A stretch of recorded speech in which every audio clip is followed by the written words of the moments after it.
பரிவார் பால் உற்பத்தி நிறுவனம் என்ற பெயரில் 1000 கோடி ரூபாய் வரை மோசடியில் ஈடுபட்டவர்கள் மீது நடவடிக்கை எடுக்க வேண்டும் என்று தமிழ்நாடு வணிகர் சங்க பேரவைத் தலைவர் வெள்ளையன் வலியுறுத்தியுள்ளார்.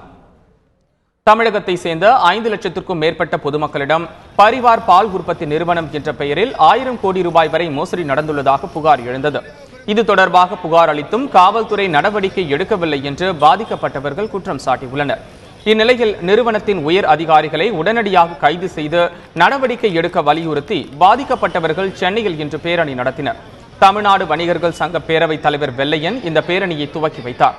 அப்பொழுது செய்தியாளர்களிடம் பேசிய அவர் 1000 கோடி ரூபாய் வரை வசூல் செய்து முறைகேட்டில் ஈடுபட்ட பரிவார் நிறுவன நிர்வாகிகள் மீது உடனடியாக நடவடிக்கை எடுத்து பாதிக்கப்பட்ட பொதுமக்களின் பணத்தை மீட்டு தர வேண்டும் என்று தமிழக அரசை அவர் கேட்டுக்கொண்டார். பரிவார் அலைடு நிறுவனத்தின் மீது கடுமையான நடவடிக்கை எடுக்க வேண்டும். தமிழக அரசு உடனடியாக தலையிட வேண்டும். எந்த விதத்திலும் 1000 கோடி மோசடி செய்திருக்கிறார்கள் என்றால் ஆங்காங்கே இவர்களுக்கு ஏதாவது உதவி கிடைத்திருக்கும். பாதிக்கப்பட்டவர்களின் குரல் அநேகமாக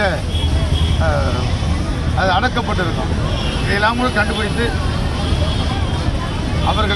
அவர்களிடமிருந்தும் அந்த பாதுகாப்பிலிருந்தும் கூட விடுவித்து இந்த நிறுவனத்தின் மீது கட்டு நடவடிக்கை எடுக்க வேண்டும்.